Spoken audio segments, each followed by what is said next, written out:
Danas pričamo o tome kako hipnoterapija može da pomogne u pripremi za operaciju.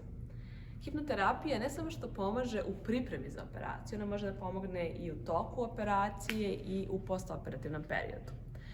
Pred operaciju hipnoterapija pomaže tako što vam pomaže da se opustite, dakle snižava taj pritisak, osjećaj stresa, tenzije, brige i tako dalje i samim tim se pacijent priprema za jedan pozitivan ishod operacije.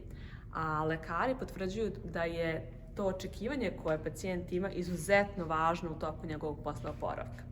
Zatim, hipnoterapija može da se primenjuje tokom operacije. Iako naš mentalni um spava, naš podsvesni um beleži sva događanja.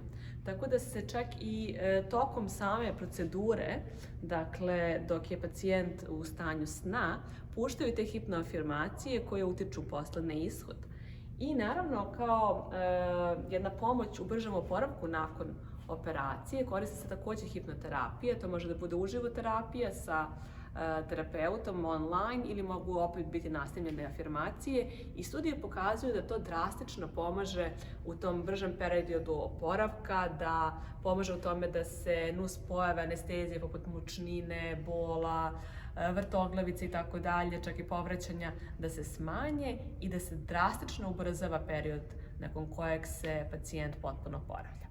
Ako vas zanima kako hipnoterapija može da bude od pomoći u vašem konkretnom slučaju, javite se, možete da iskoristite i besplatnu konsultaciju u roku od 20 minuta, da porazgovaramo i napravimo plan za neku eventualnu operaciju koja vas očekuje.